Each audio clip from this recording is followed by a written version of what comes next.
விளக்குல இருக்க எண்ணெய் அப்படியே கொட்டி கிடக்கு. அதை பார்த்தோன்னே சித்ராதேவி சொல்கிறாங்க, என்ன வேணும்னு தானே நீ தள்ளி விட்ட, இதெல்லாம் நல்லா இருக்கா, அபசகுணமா இல்லை அப்படின்னு சொல்லிட்டு சித்ராதேவி பயங்கரமாக மகாவை திட்டுறாங்க. இதை எல்லாருமே பார்த்துட்டு இருக்காங்க. அப்போ காயத்ரி சொல்கிறாங்க, ஆமாம் நீ எதுக்காக இதெல்லாம் பண்ணிகிட்டு இருக்க, ஓ இன்னும் நீ ஆரம்பிக்கலையே, நான் நினச்சேன் கரெக்டாக ஆரம்பிச்சிட்ட, அப்போது இந்த பூஜை நல்லபடியாக நடக்கக்கூடாது, அது தானே உனக்கு எண்ணம் அப்படின்னு சொல்லிட்டு காயத்ரி கேட்குறாங்க.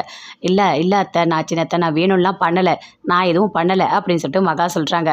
என்ன பண்ணலை, எதுவாக இருந்தாலும் நீ கொஞ்சம் பார்த்து தானே பண்ணணும், இது முக்கியமான பூஜை இல்லை அப்படின்னு சொல்கிறாங்க. ராஜலக்ஷ்மி இல்லை நான் எதுவுமே பண்ணலை அப்படின்னு சொல்லிட்டு மகா சொல்லிகிட்டே இருக்காங்க. ஆமாம் நீ தானே பண்ண அப்படின்னு சொல்லிட்டு ஐஸ்வர்யா சொல்கிறாங்க. என்ன ஐஸ்வர்யா நீயும் இப்படி பேசுகிற, நான் பண்ணலக்கா அப்படின்னு சொல்லிட்டு மகா சொல்கிறாங்க. அது உங்களுக்கு நல்லா புரிஞ்சுக்கங்க, மகா எப்போவுமே தப்பு பண்ணவே மாட்டா, தப்பு பண்ணுறது எல்லாமே எங்கள் அத்தை தான், எங்கள் அத்தை தான் எப்போவுமே எல்லாருக்குமே கெடுதல் நினைப்பாங்க அப்படின்னு சொல்லிட்டு ஐஸ்வர்யா சொல்கிறாங்க. ஏய் நீ என்ன என்கிட்ட வர அப்படின்னு சொல்லிட்டு சித்ராதேவி சொல்கிறாங்க. எல்லாருமே பார்க்குறாங்க. இங்கே பாரு மகா, நல்லா தெரிஞ்சுக்கோ, என்னோட பையன் மருமக ரெண்டு பேருமே நல்லா இருக்கக்கூடாதுன்னு நினச்சி தானே நீ இதெல்லாம் பண்ணிகிட்டு இருக்க அப்படின்னு சொல்லிட்டு காயத்ரி பயங்கர கோவமாக பேசிகிட்டு இருக்காங்க. நீ இந்த பூஜை நடந்து முடிகிற வரைக்கும் நீங்கள் வரக்கூடாது அப்படின்னு சொல்கிறாங்க. அதை கேட்டோன்னே ஏன் அத்தை இப்படிலாம் பேசுகிறீங்க அப்படின்னு மகா சொல்கிறாங்க. உடனே தாத்தா பாட்டி எல்லாருமே சொல்கிறாங்க, எதுக்காக நீ இப்படிலாம் பேசிகிட்டு இருக்க, நீ பேசுகிறதுலாம் நல்லா இருக்கா அப்படின்னு சொல்லிட்டு இருக்காங்க. இங்கே பாரு மகா கண்டிப்பாக பூஜையில் இருப்பா அப்படின்னு சொல்லிட்டு போயிட்டு ஒரு தனியாக ஒரு இடத்துல உட்காந்துட்டு இருக்காங்க. தேவையான எல்லாமே ஏற்பாடெல்லாம் பண்ணிகிட்டு இருக்காங்க. மகா மறுபடியும் அந்த எண்ணெயெல்லாம் சரி பண்ணுறாங்க. பூஜைக்கு தேவையான எல்லாமே அழகாக பண்ணிகிட்டு இருக்காங்க. அங்கே வந்து அப்படியே காயத்ரி போகிறாங்க. அப்போ சித்ராதேவி பார்த்துட்டு சொல்கிறாங்க, என்ன நீங்கள் சொன்ன எதுவுமே எடுபடலை போல இருக்குது, இந்த வீட்டோட மருமக நீங்கள், ஆனால் உங்களால் எதுவுமே பண்ண முடியல, இதே நிலமை அனாமிக்காக்கும் வராமல் பார்த்துக்கங்க அப்படின்னு சொல்லிட்டு அப்படியே சித்ராதேவி சொல்கிறாங்க. காயத்ரி பயங்கரமாக கோவப்படுறாங்க. பாட்டி அங்கே உட்காந்துட்ருக்காங்க. ராஜலக்ஷ்மியும் இருக்காங்க. கிட்ட போய் சொல்கிறாங்க, இல்லை உங்ககிட்ட ஒன்று பேசணும் அப்படின்னு சொல்கிறாங்க. ராஜலக்ஷ்மி கிட்ட, என்கிட்ட பேசுகிறதுக்கு நீ எதுக்கு இவ்வளோ தயக்கப்படுற சொல்லு அப்படின்னு சொல்கிறாங்க. இல்லை நான் என் பையனுக்கு நீயே பார்த்தல எவ்வளோ கஷ்டப்பட்டு கல்யாணம் நடந்தது, எல்லாத்துலேயுமே பிரச்சனை வந்துகிட்டே இருந்தது, ஒரு வழியாக அவங்களுக்கு கல்யாணம் இப்போ தான் முடிஞ்சிருக்கு, அவங்க ரெண்டு பேரும் நல்லா இருக்கணும், இது வந்து சத்யநாராயண பூஜை, இந்த பூஜை வந்து நல்லபடியாக நடக்கணும் அப்படின்னு சொல்கிறாங்க. சரி நடக்கட்டும், இப்போ என்ன இருக்குது அப்படின்னு சொல்லிட்டு கேட்குறாங்க. இல்லை இந்த பூஜையில் கண்டிப்பாக மகா வேண்டான்னு எனக்கு தோணுது அப்படின்னு சொல்கிறாங்க. என்னம்மா பேசிகிட்ருக்க, என்ன பேசிகிட்ருக்க, ஒரு நாளில் மகானை தூக்கி வச்சுட்டு கொண்டாடுவேன், இன்னைக்கு நீ ஏன் இப்படிலாம் பேசிகிட்ருக்க, யார் சொல்லி கொடுத்து நீ பேசுகிற அப்படின்னு சொல்லிட்டு பாட்டி சொல்கிறாங்க.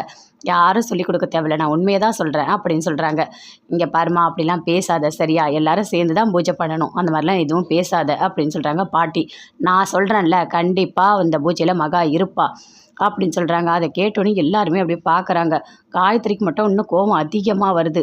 அப்படியே போகிறாங்க மகா, போயிட்டு பூஜைக்கு தேவையான அந்த பாத்திரம் எடுக்கலாம் அப்படின்னு சொல்லிட்டு மேலே போய் எடுக்கிறாங்க.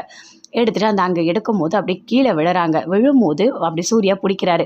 அப்படியே அந்த சொம்பும் கீழே விழுது. அதை அப்படியே மகா பிடிக்கிறாங்க மேலே படாமல். அப்போ அப்படியே ஐயோ கையெல்லாம் வலிக்கிற மாதிரி கத்துறாரு. என்னங்காச்சு என்னங்காச்சு அப்படின்னு சொல்லிட்டு மகா கேட்குறாங்க. ஒன்றும் இல்லை அப்படின்னு சொல்கிறாரு. அப்படியே ரெண்டு பேருமே சேர்ந்து அப்படியே ரொமான்ஸ் பண்ணிகிட்டே இருக்காங்க. என்ன உங்களுக்கு பிரச்சனை, நான் சொம்பு எடுக்க வந்தேன், நானே பார்த்துக்கிறேன், நீங்கள் எதுக்காக வந்தீங்க, அப்படியே தாங்கி பிடிக்கிற மாதிரி பிடிக்கிறீங்க, எதுக்கு இதெல்லாம் பண்ணிகிட்டு இருக்கீங்க அப்படின்னு சொல்லிட்டு மகா சொல்கிறாங்க. இப்போ உனக்கு என்ன பிரச்சனை, எதுக்காக நீ இப்படி பேசிகிட்டு இருக்க அப்படின்னு சொல்லிட்டு சூர்யா சொல்கிறாரு. இங்கே பாருங்கள், நீங்கள் என்னை தாங்கி பிடிச்சிங்க, அதுக்கு பதில் சொம்பு கீழே உங்கள் மேலே விழாமல் நான் பிடிச்சிட்டேன் சரியா, பதிலுக்கு பதில் சரியாக போச்சு அப்படின்னு சொல்கிறாங்க. நீ என்ன தான் பேசிகிட்டு இருக்க அப்படின்னு சொல்லிட்டு சூர்யா சொல்கிறாரு. நீங்கள் எதுக்காக இங்கே இருக்கீங்க, உங்களுக்கு நிறைய வேலை இருக்குமே, உங்களுக்கு ஆஃபீஸில் நிறைய வேலை இருக்கும் அப்படின்னு மகா சொல்கிறாங்க. எதுவுமே அவருக்கு புரியவே இல்லை. இன்றைக்கி எனக்கு எந்த வேலையுமே கிடையாது, இன்றைக்கி இந்த பூஜை முடிகிற வரைக்கும் நான் இங்கே தான் இருக்க போகிறேன் அப்படின்னு சொல்கிறாரு. சரி போங்க அப்படின்னு சொல்லிட்டு மகா சூர்யா எல்லாருமே போகிறாங்க.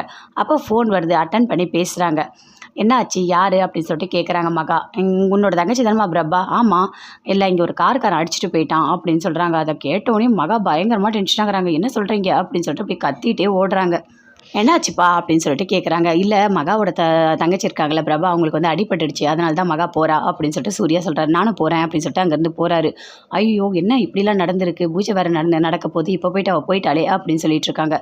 ஐயோ கடவுளே, எப்படியாவது பிரபாக்கு எதுவுமே ஆகக்கூடாது, நல்லபடியாக பொழைச்சி வரணும் அப்படின்னு சொல்லிட்டு தாத்தா பாட்டி ரெண்டு பேருமே யோசிக்கிறாங்க. ஆனால் காயத்ரி அப்படி சந்தோஷப்படுறாங்க. அப்பா இந்த பூஜை நல்லபடியாக நடக்கும், அவள் இருக்கக்கூடாதுன்னு நான் நினச்சேன், அதே மாதிரி அவள் போயிட்டா, நாம் மட்டும் பூஜையை பண்ணிக்கலாம் அப்படின்னு சொல்லிட்டு இருக்காங்க. அதுக்குள்ளே விஜய் வராரு. வந்தவனே கேட்குறாரு, எங்கள் அண்ணியை காணும் அப்படின்னு சொல்லிட்டு. இந்த மாதிரி நடந்த எல்லாத்தையுமே சொல்கிறாங்க. என்னது ப்ரோக்கு அடிபட்டுடுச்சா அப்படின்னு சொல்லிட்டு அவரும் பதட்டம் அடைகிறாரு. நானும் ஹாஸ்பிட்டல் போகிறேன் அப்படின்னு சொல்லிட்டு போகிறாரு. நில்லு நில்லு, நீ போகாத, கண்டிப்பாக இந்த பூஜை நடந்தாகணும் அப்படின்னு சொல்லிட்டு அவங்க அம்மா சொல்கிறாங்க. என்னம்மா பேசிகிட்டு இருக்க, இப்போ பூஜையா முக்கியம், ப்ரோக்கு அடிபட்டிருக்கு, அதுதானம்மா முக்கியம், நான் போய் பார்த்துட்டு வரேம்மா, என்னை தடுக்காதம்மா அப்படின்னு சொல்லிட்டு விஜய் போகிறாரு. அதை பார்த்தோன்னே அனாமிகாவுக்கு பயங்கரமாக கோவம் வருது. என்ன இவர் யார் சொன்னாலும்